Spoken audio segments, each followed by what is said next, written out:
ማንቸስተር ዩናይትድ ከቦርንማውዝ ጋር 2-2 በአቻ ውጤት ተጠናቋል። በዚህ ጨዋታ ላይ የቦርንማውዝ ቤስት ፕሌየር የነበረው ዳኛቸው ስቱዋርት አትዊል ነው። ይህ ዳኛ ማንቸስተር ዩናይትድ ላይ መጥፎ ውሳኔዎችን በመወሰን የዛሬው የመጀመሪያው አይደለም። ላይቭ ስትሪም ላይ እነዛን ዲሲዥኖች የፔናልቲ ዲሲዥኖች ከመወሰኑ በፊት የሆነ ጨዋታ ላይ አስታውሰዋለሁ ማንቸስተር ዩናይትድ ላይ አንፌር የሆነ ዲሲዥን ወስኗል በማለት አታውንም አስታውሻለሁ። ከበርንሌ ጋር በፍሌቸር ጊዜ 2-2 በሆነ በአቻ ውጤት ስናጠናቀቅ ማርቲኔዝ በዛ ጨዋታ ላይ ጎል አስቆጥሮ ይህ ዳኛ ሽሮት ነበረ። የፕሪሚየር ሊግ ፓናሉ የተሻረው ጎል መሻር የለበትም ብሎ ወስኖ እንዲሁም ደግሞ ለማንቸስተር ዩናይትድ አፖሎጂ አቅርቦ ነበረ። በዚህም ጨዋታ ላይ አማድን በተመሳሳይ ፋውል ፔናልቲ ከልክሎ ሃሪ መጓየርን በቀይ ካርድ አስወጥቶ ፔናልቲ የሰጠበት ዲሲዥን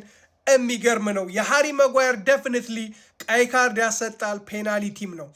ማንቸስተር ዩናይትድ በክሪስታል ፓላስ ላይ ማቴስ ኩኛ ላይ በተሰራ ፋውል ማንቸስተር ዩናይትድ በዚህ መልኩ ቀይ ካርድ አግኝቷል፣ እንዲሁም ደግሞ ፔናልቲ ሰጥቷል። በሃሪ መጓየር ውሳኔ ቅሬታ የለኝም። ነገር ግን አማድ ዲያሎ ከኤቨንልሰን በባሰ ነው የተገፋው። እንዴት ለሱ ፔናልቲ እንዳልተሰጠው ግራን የገባኝ፣ ቪአርም እንዴት ኢንተርሴፕት እንዳላረገ ግራን የገባኝ። ከዳኛው ባለፈም በፈርስት ሃፍ ላይ እንደነበረም ብልጫ ጎሎችን አለማስቆጠራችን በዚህ ጨዋታ ላይ ዋጋ አስከፍሎናል። ፈርስት ሃፍ ላይ 11 ሾቶችን 4 ሾቶን ታርጌቶችን አድርገን አንድም ጎል አላስቆጠርንም። በተቃራኒው ከንድ ሃፍ ላይ 3 ሾቶችን ብቻ ነው ያደረግነው፣ እንዲሁም አንድ ኦን ታርጌት ብቻ ነው ያደረግነው።